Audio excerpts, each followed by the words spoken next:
What is a set, you may ask? Well, a set is basically an unordered collection of unique elements.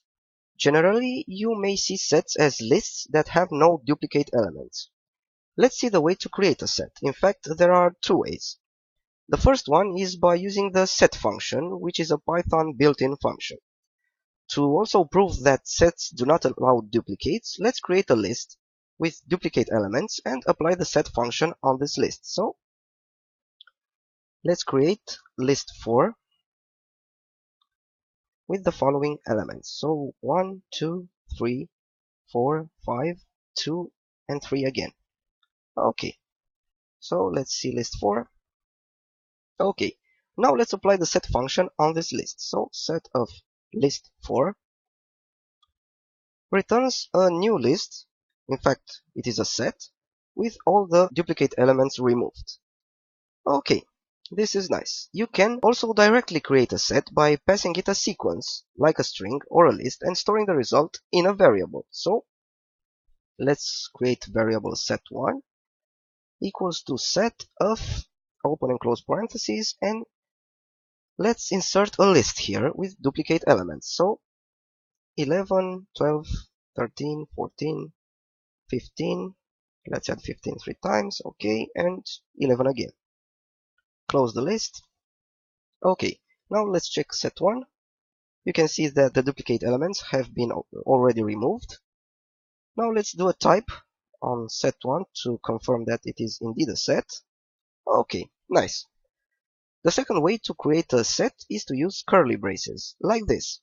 And this method of creating a set is available in versions of Python starting with 2.7, so ours is included, according to python.org, the official site.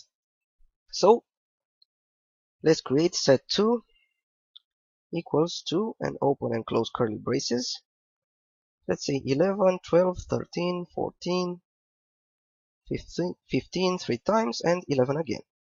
Okay, now let's see set2.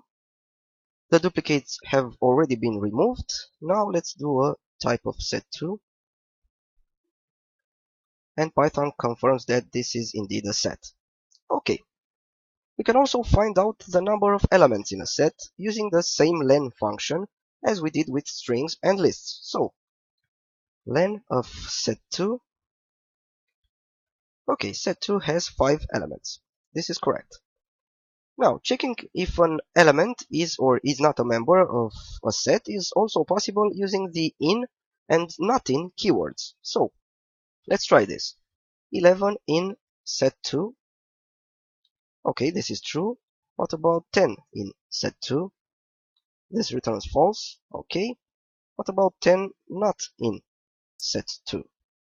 This returns true because not in negates the existence of 10 in set2. Okay. Another thing I should add is that sets are mutable, so we can add or remove elements from a set in the following manner. So we have set2. Okay. Let's add an element to set2. So set2.add. This is the method you should use. And in between parentheses, you should specify the element you want to be inserted. So now let's check set2. You can see that 16 was indeed appended to set2. Okay, what about removing an element? Well, this is simple. Just use the remove method. So remove. And in between parentheses, you will specify the element you want to be removed. So let's say 11. Let's check set2 again. And 11 was indeed removed from the set. Okay, notice that if I try to add an element which already exists in the set, let's say set2.add of 16, Python will not agree. Let's check set2. Okay, 16 is there just once. So Python doesn't agree, although no error is returned. Just that Python does not add a duplicate element to a set, and you should keep this in mind. Okay, now let's see some operations on sets.